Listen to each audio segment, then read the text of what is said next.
All right, ready for a deep dive into something pretty amazing. Yeah, let's do it. Okay, so we're talking about natural GLP-1 boosters. GLP-1 boosters. Yeah, things you might even have in your kitchen right now.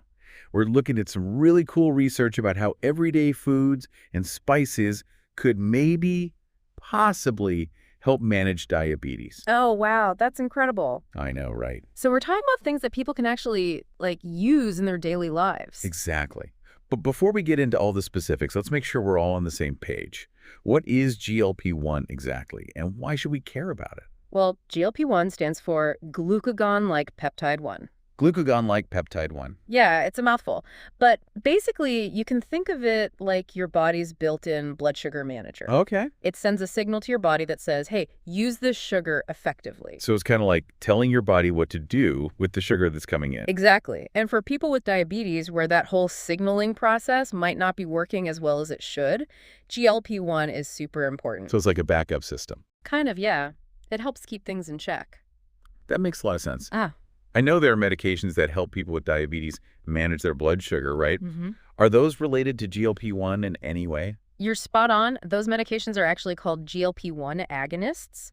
And they basically do the same thing as GLP-1. They act like a backup system, giving it a boost when it needs a little extra help. So they're like little helpers for GLP-1. Yeah, exactly. Okay, that makes sense.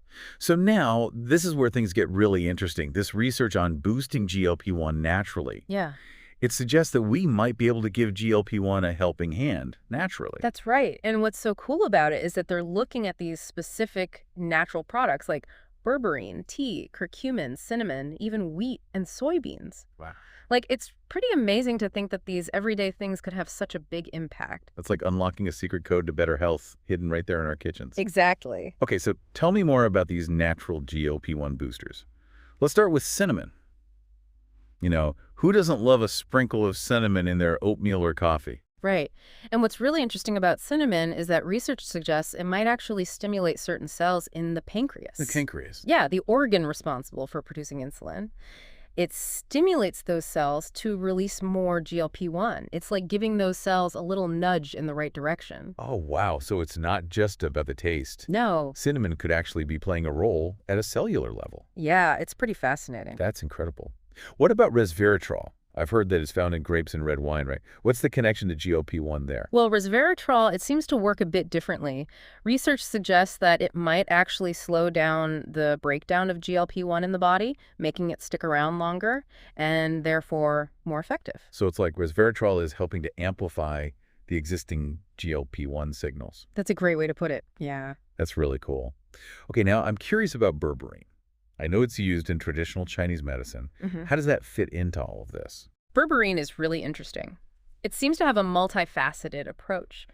Research indicates that it might actually increase GLP-1 production while also improving the body's sensitivity to it. So it's kind of like a double whammy. Exactly, making it work more effectively. So we've got cinnamon giving those pancreatic cells a nudge, resveratrol acting as a signal amplifier, and berberine taking this multi-pronged approach.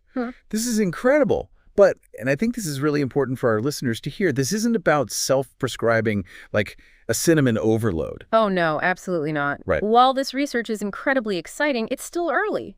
We need more research to figure out, the right dosages and also any long-term effects. Right. It's crucial to talk to healthcare providers, before you go and start incorporating any of these natural products into your diet or health regimen. Yeah, I think that's such an important point. And I know we say it all the time, but it's always worth repeating. This deep dive into natural GLP-1 boosters has been so eye-opening. We've explored cinnamon, resveratrol, and berberine. But this research, it makes you wonder, what other natural wonders are out there that we haven't even discovered yet? What else might be hiding in our spice rack or grocery store that could have a huge impact on our health? Oh, I know. It's so exciting to think about, right? It is. That's the beauty of scientific discovery, There's always more to learn. It's like a never-ending journey of exploration, and that's what makes it so fascinating. Absolutely. Keep exploring, stay curious, and until next time. Bye. Bye.